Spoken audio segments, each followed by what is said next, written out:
What's up, guys? Welcome to another episode of True Sports with MK. I'm your host, yours truly, MK, and we are back with another episode. First things first, guys, you know we got to get the podcast up to that 100 subscribers. So you know I need you guys to like and subscribe to this YouTube channel and to the podcast, guys. Please, I greatly appreciate it. We need all the support to get the podcast to the 100 subscribers. I greatly appreciate it. Now, I know I told you guys last week that this episode I would have a co-host. Me and my team decided that we would have a co-host at the end of the opening week of all the games. Since it's a bunch of games this week, we're going to recap all the games and our viewpoints and opinions on those at the end of the week. So that's when I'll have my co-host. So y'all make sure y'all tune in to that episode. It will be posted right after this episode, so y'all tune into that. We are going to talk about opening night for the NBA season. It starts tonight, Tuesday, October 18th. And just let y'all guys know right now, I'm watching it as we speak. As I'm recording this, it's on my TV. I gotta do both because I gotta take notes and watch it and do all at the same time. I'm multitasking, my baby. So right now, the first game, you got Boston versus Philly. And then at 10 o'clock, we got the Los Angeles Lakers versus the NBA champs, the Golden State Warriors. Them Splash Boys is out to play. We go first talk about the first game, which is the Boston Celtics versus the Philadelphia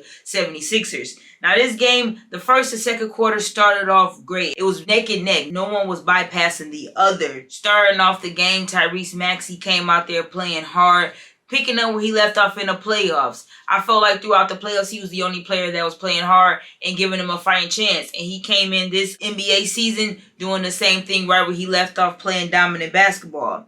Now, if you guys did not see in the preseason, Doc Rivers is doing something new with Joel Embiid. So every time the opponent team shoots like free throws, they'll have Joel Embiid down at the post. So as soon as they get the rebound or get the inbound the ball, he's down there ready to post up there under the other defender. It was working in the postseason, and it was working a little bit well in the first and second quarter. Boston did get in a lot of foul trouble because of Joel Embiid. They don't have a lot of bigs because you know their center went down during offseason, so he's still in recovery. So they had Grant Williams and another center. I can't really think of my man's name, but he's a backup center that they have. And, you know, they really can't check Joel Embiid like a real center is supposed to. Like Grant Williams, he had great defense on him at the top of the post, and when he got it like at the free throw line, he could defend him and you know, stay in front of him to where he ain't gonna just drive right past him. But you know, when he get it down there right by the rim of the post,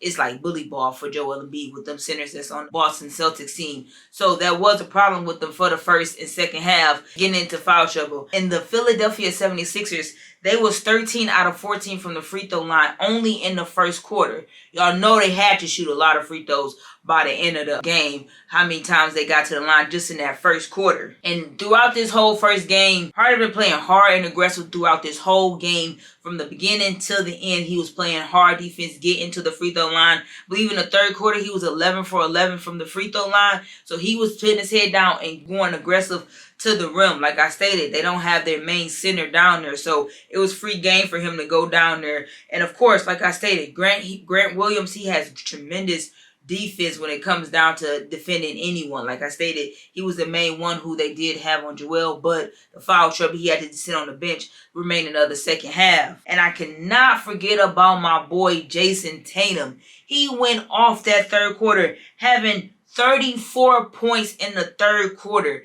Actually, he actually had 31 points in the third quarter with 15 minutes left of the whole game. He was balling out and still is balling out. Like I told you, I'm watching the game right now, and it's still going on. We got 6 minutes and 35 seconds in the fourth quarter. Grant Williams just got an and one. It's 114 to 102. I feel like I'm broadcasting as well. I'm commentary while I'm doing a podcast. Y'all let me know if that's professional or not. I'm sorry. Like I said, the first half of the game, it was neck and neck. When it got down to that third quarter, the Boston Celtics leading the game by double digits going into the fourth quarter. They led by 10 points. Now they're still up right now while in the fourth quarter. So it's even game right now. 6 minutes and 35 seconds. That's a lot of time to come back, even if you're only down by like 13 or 12 points. It's not hard to come back from there, but be able to keep the offense up to keep that lead on Boston Celtics in. So I feel like right now this game is pretty good. It's really intense. They're going back and forth. Joel Embiid, he looks a little. Joel is giving me a little. He's not giving me Joel Embiid. Like he's playing like he's injured or something hurting him.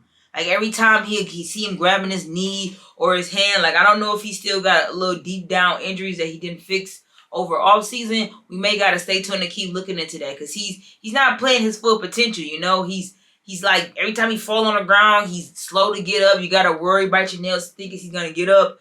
I don't know, but what I can say is James Harden, he came to play.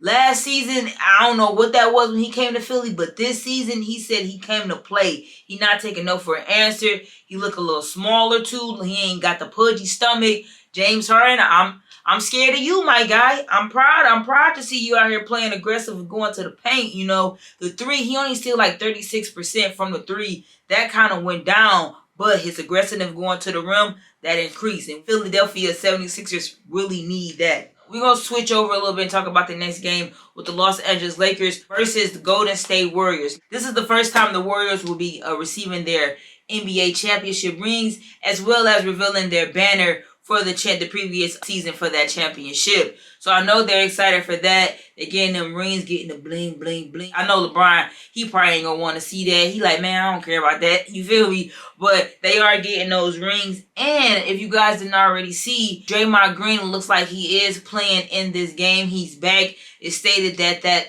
time away from the team has ended and he's here to play. He had the money green on suit. He said he looking like money. You feel me? So I guess everything peachy cream over with the Golden State Warriors. I don't know. We go see when they play tonight, see how the chemistry is. But if you guys don't already know, Jordan Poole and Draymond Green got into a little, well, let me not say Jordan Poole. Draymond Green fist collided into Jordan Poole's face. Well, you saw. Y'all ain't see the clip all over, you feel me? Got leaked. But you know, Draymond Green was fined for that. He wasn't suspended from the team whatsoever, but he was fined, and now he's back playing with him for tonight's openers game. Now, the lineup, because we're going to talk about my Lakers, because I was skeptical. I still am skeptical for my Lakers. But we do have the starters for the Lakers. I didn't know who was going to be coming out there because at first they said Russ may not play, Brian may not play, Biggs was down. It was a lot. But here is the starting five for the Los Angeles Lakers. We got Anthony Davis, LeBron James, Patrick Beverley, Lonnie Walker, and then we got Russell Westbrook. So y'all know AD is going to be the center for tonight because a lot of their main centers are both down. Of course, AD got to go into that center position, that center role. And, you know, you got Patrick Beverley coming in, my boy Russ. Now, this is my first time really seeing them play together. I didn't watch a lot of preseason games with the Lakers to see how they played during the preseason. I did see a few clips of my boy Russ not getting with the huddle and, you know, doing a little this and that with Patrick. So I'm not 100% sure what's the chemistry levels with the Los Angeles Lakers and my boy Russ. It's a lot of trade rumors. No one knows what's going on. Russ, you need to hit me up so I could get some D's for my people, my viewers. Let me know what's going on over there. Let me get a little secret intel, please, and thank you. But I'm not sure what's going on with the Los Angeles Lakers. But hopefully tonight we see a good game. I feel like they all go play hard. Like LeBron, it's the opening game. It's his 20th year. Let's give him a round of applause for that 20th year in the league. Come on, my guy. And he don't look like he no shy over being 20 years old right now. How he playing? But this is his 20th season in the NBA, and I feel like this is his first game. He got to go hard. You got to go hard in the paint. You got to play aggressive. I hope all of them play aggressive. I'm ready to see my boy Russ in action. Like, I'm a Russell Westbrook fan. Like, I like to see him play. Like, especially when he play to the level I know he can play to. Like, when he does that, it's OT. I'm full focus in that thing. Like, nothing taking my eyes off of that. So I hope this season we get that because I told y'all, this is his comeback season. We need you to come out and do great, Russ. Why not? Come on, my guy. So this is the opening night. I'm excited to see the second game. Right now, the opening game is still aggressive. Boston has the lead 115 to 102. It's looking like Boston go take the win, but we not go for sure count the 76ers out. You never know what James Harden has up his sleeve.